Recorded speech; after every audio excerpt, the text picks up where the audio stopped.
Township Board of Health will come to order. Please rise and join me in pledging allegiance to our flag.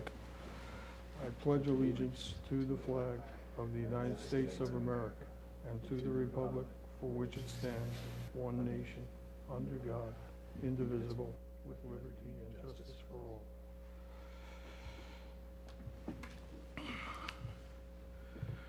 all. Thank you. As I indicated, this is the December 3rd meeting, which is being held in lieu of our normally scheduled meeting on the third Monday of December, which would have been December 17th, if my memory is correct. We've rescheduled it in light of the fact we did not have a November meeting, and so as not to risk, due to the holidays, not having a meeting in December, we've moved it up to tonight. In your packets are the minutes of the October 15th meeting, and I'll entertain a motion to approve the minutes. So moved. Is there a second? Second. Thank you. Any discussion of the minutes, corrections, additions, deletions? Hearing none, all in favor of approving the minutes as submitted, say aye. Aye. Any contraries? The minutes are approved as submitted. I'll make one announcement before Mr. Taltone does his. I forwarded to each of the board members a listing showing your terms of office and the current expiration dates. And I have not heard any corrections to that listing, but I should note that Dr. Leader, who is not able to be with us tonight, her term of office expires at the end of this year, but she has indicated a willingness to be reappointed, and I hope that that will happen.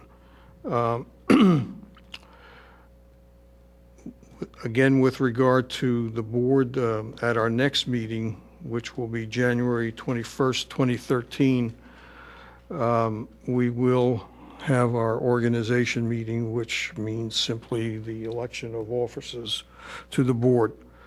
So that will happen next month. Any questions on that? Okay. Mr. Taltone, any announcements on your part? No further announcements. Will you then proceed to your report? I will. Good afternoon to the board. Hope everyone had a nice Thanksgiving, not too full of turkey like myself.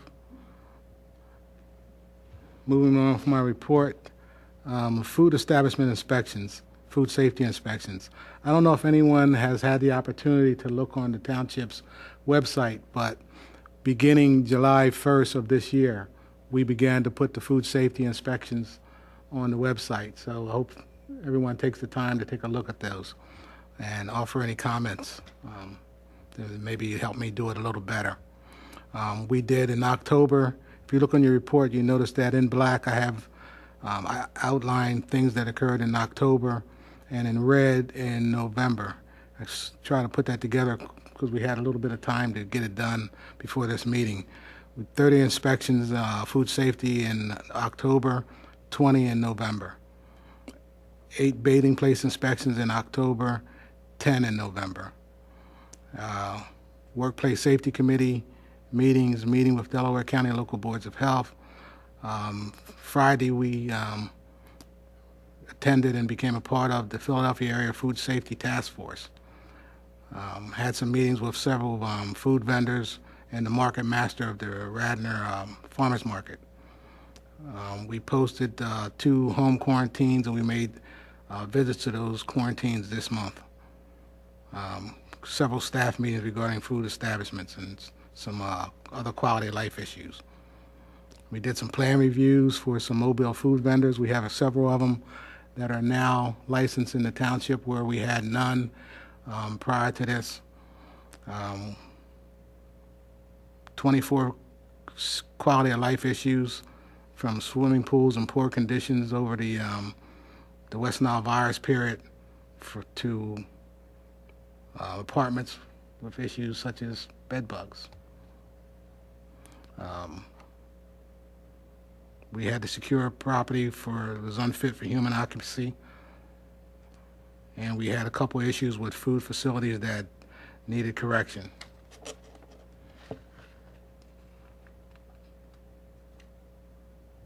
And the normal animal-related issues, as far as dog bites, cats with wounds of unknown origins, that type of thing. We had last month, there was we have in our packet coming up is the hazardous waste collection. And last month we had, or actually this month, October the 15th, which was last month, get these months mixed up, they're running kind of fast, was the Great American Smokeout, which is November the 15th of 2012. So ends my report.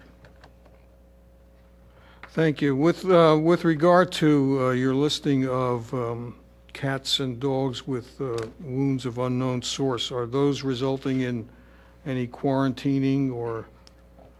Yes, we have 2 of them that's currently under quarantine now. And I made visits this month, or November. Is that home quarantining? That's home quarantine. That was approved by the board. We had a question, and probably you told us at the last meeting, under plan reviews, you list one mobile food vendor. Could you define what a mobile food vendor is for us? A mobile food vendor is a portable eating and drinking establishment, retail food vendor, that has a commissary that where the food is prepared, and it's licensed by a local health officer or a county health department. They prepare the food at that venue and then transport it to the local municipality. The mobile vendor itself has to have that facility inspected by the local jurisdiction. We now have 3, where we had 1 at the time, but we now have 3 that meet this criteria. They have to utilize a private property with that person's permission, or public parks. They just can't pull over on the side of the road and on a public street in Radnor Township, open up the side and start selling food. It has to be on public property or in a public park, or private property with the permission of the owner, or a public park. Are these located at any of the universities and colleges in our area? No, at this time there's none utilizing the universities or colleges. They typically have their own programs. What the main use right now is one of the local businesses that have several buildings. They hire these vendors to come in and service their employees there, sort of as a convenience for them.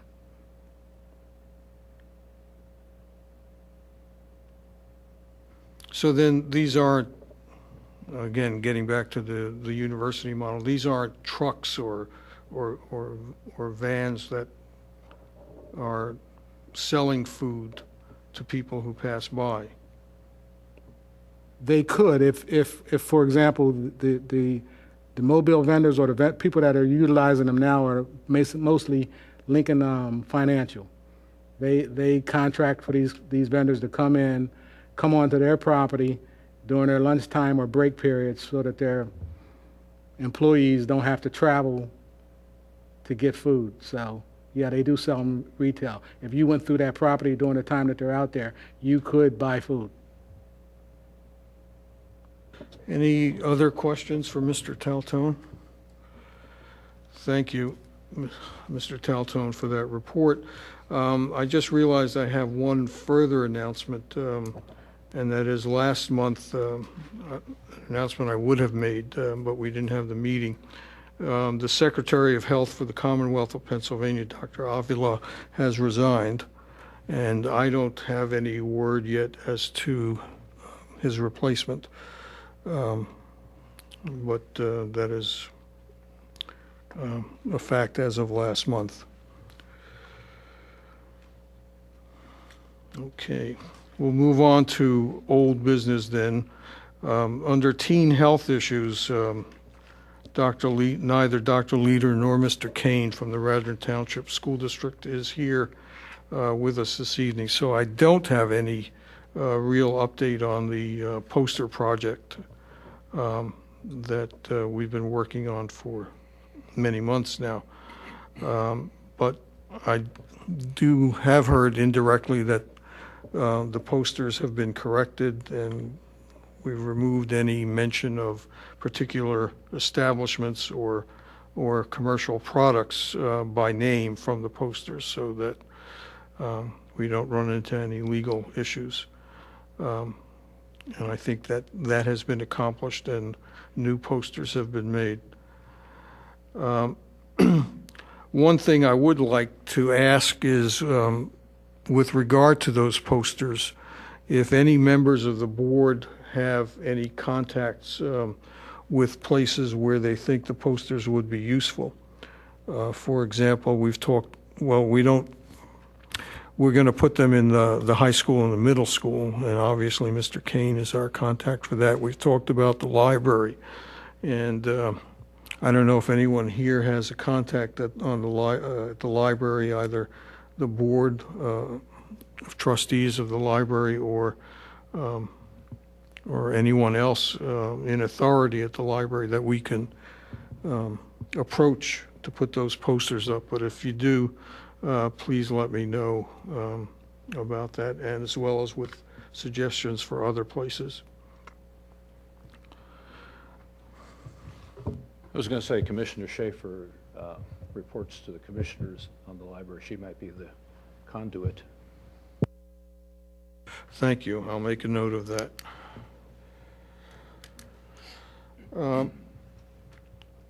At our last meeting, Dr. Saldivar and Ms. Wishner agreed to follow up on a project on child obesity subcommittee to begin working with our intern, Claudia Cardamone, on that project. I don't know if you have anything to report tonight. I don't have any updates. We haven't met yet as a subcommittee, but we are doing some research as to what other areas have done in terms of this problem in elementary students. Okay, so we'll look for a fuller report, hopefully in January. Yes. Or sometime soon. Thank you. Is there any other old business? Okay, we'll move on to new business. Does anyone have anything for new business? Hope everyone's awake. Okay, then. I'll make it so we can have a little something to discuss if you like.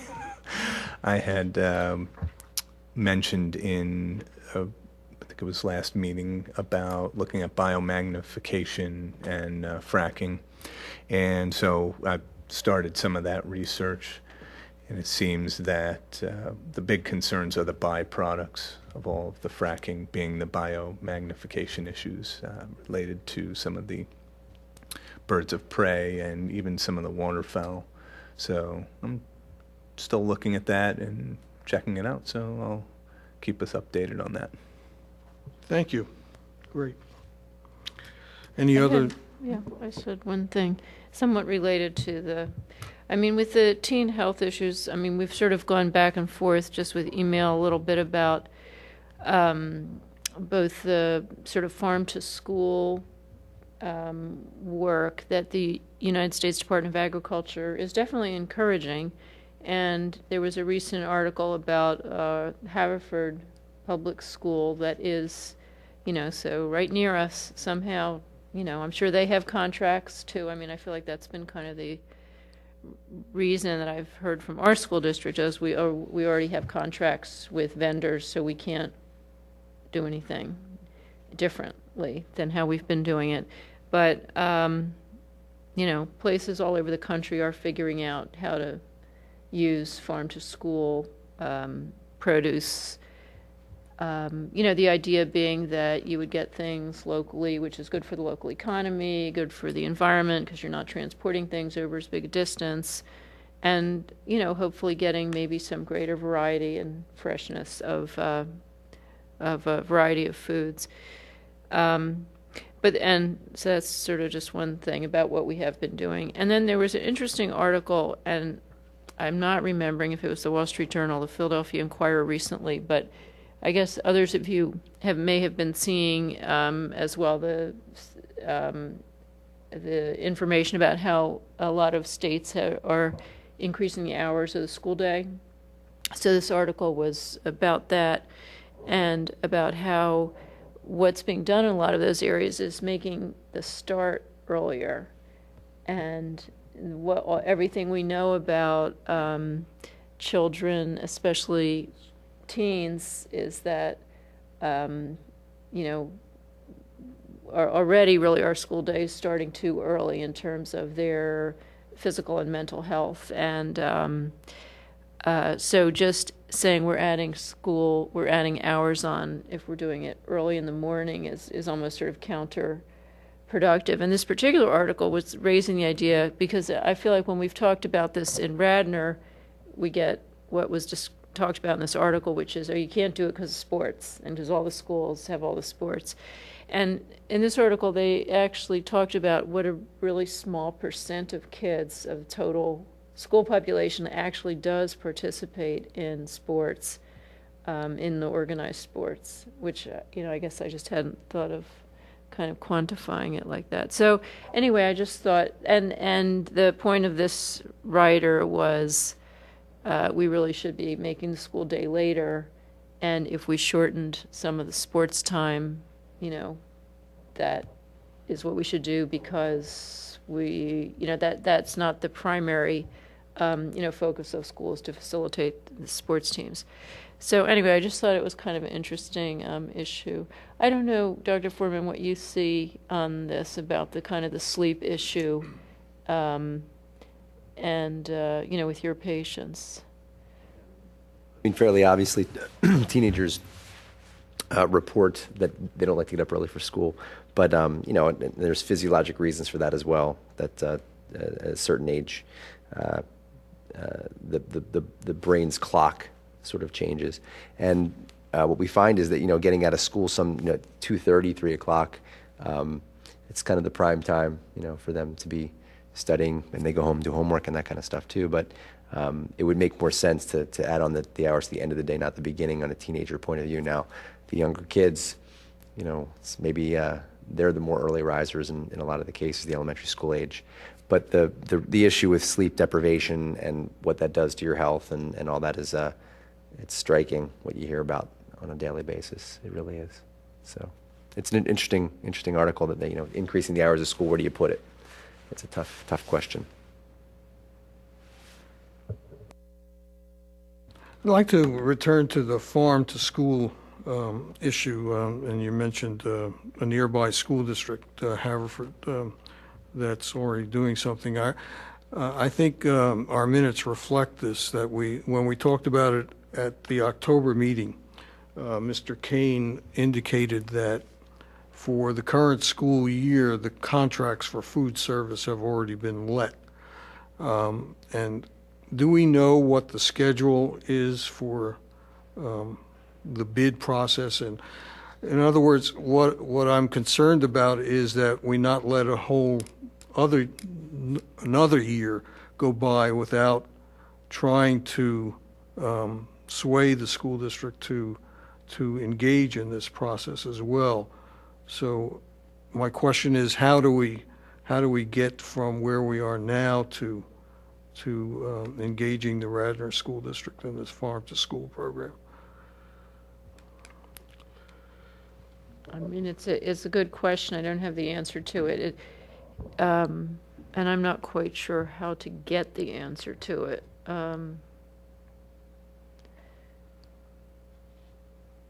I mean, I guess the superintendent, I mean, you know, and I know Dr. Groveman is leaving, so, or maybe she's already left. I'm not sure when her, Not as of last week.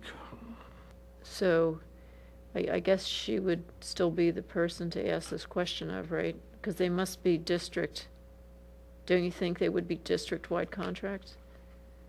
Or you think it's individual school contracts, make these contracts? I mean, I see- Frankly, I don't know. I don't have an idea on that. It would, But I can email her and at least start with that, and also see if I can get Mr. Kane to answer that particular question. So maybe I'll just. yeah, I think the questions we might have are, you know, what is the nature of the contracts? Yeah. Do they have school by school? Uh-huh. And Right. whether or not, what is the timeline for awarding those contracts for the 2013-2014 school year? Right. Good thoughts. Thank you.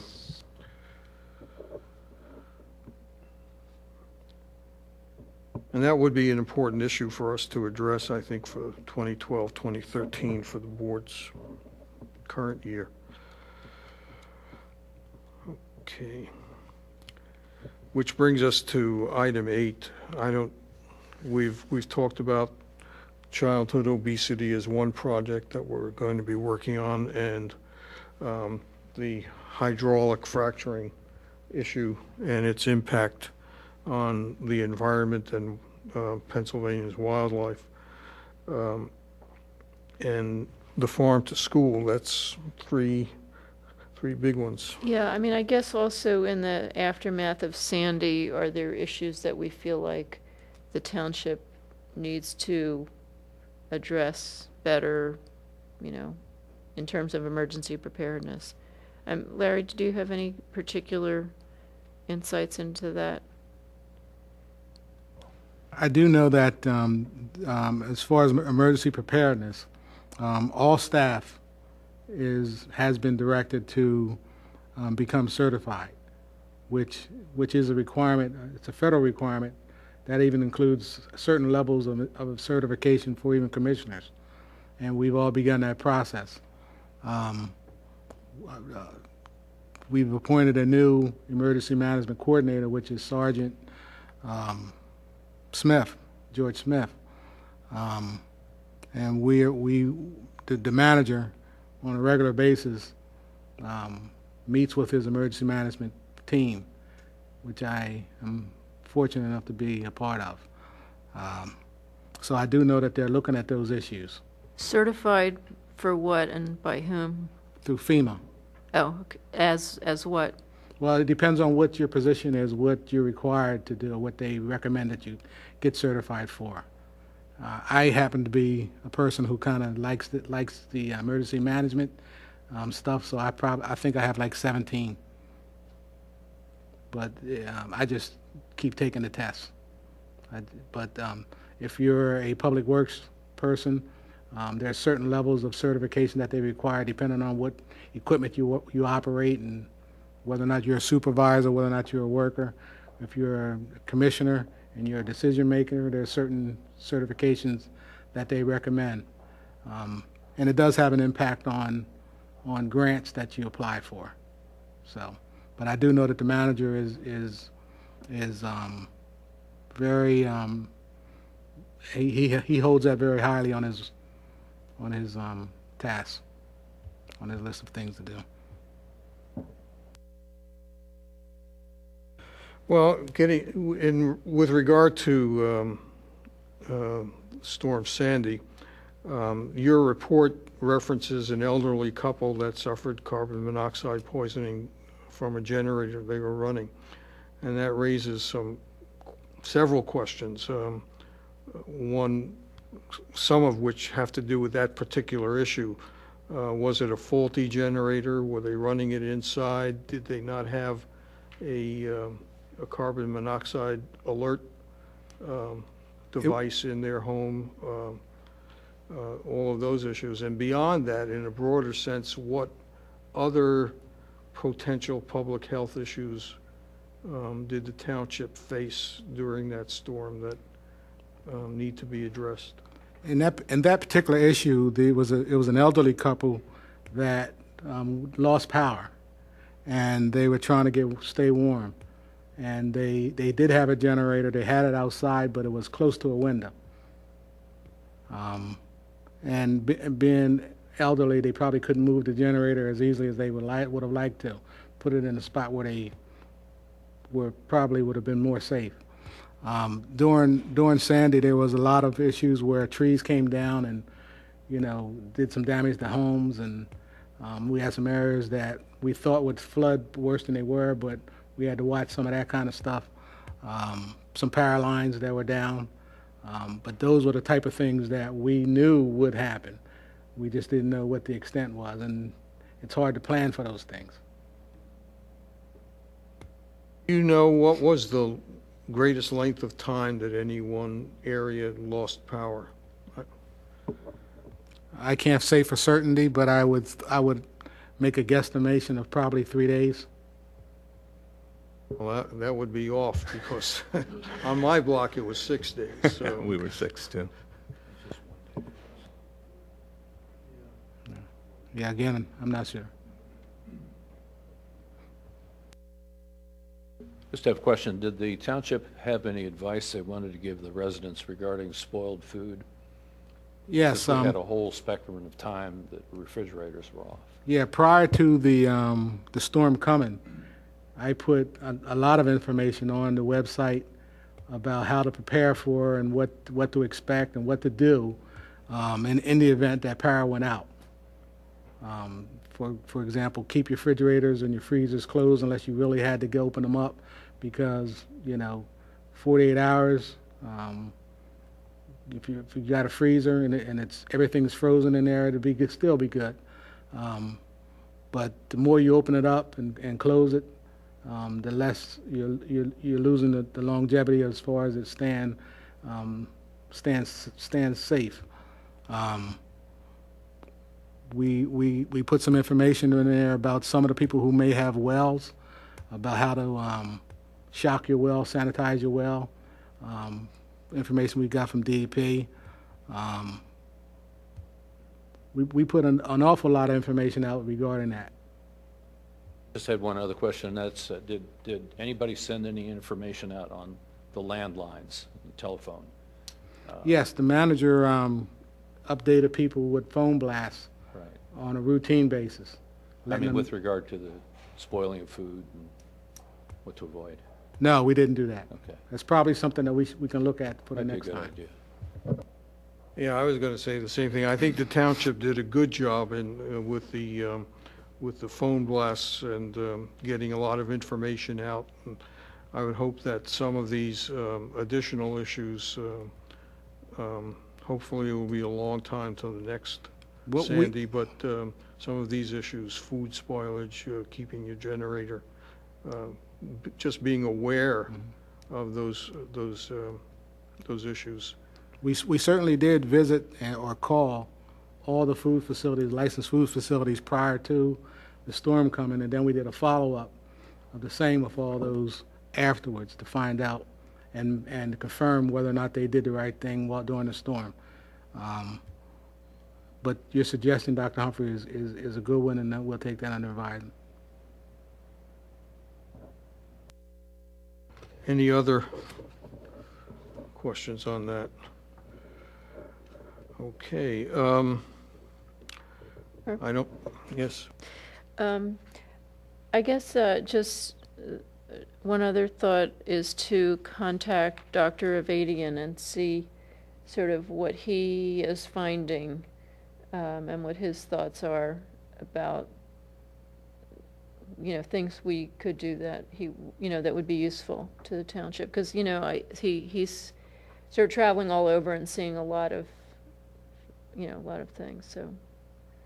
Yeah, that's on my to-do list for this month, and my hope is to try to invite him to an early meeting of this board just to update us on those sorts of things and other things that are on the horizon for Delaware County for the next, for 2013.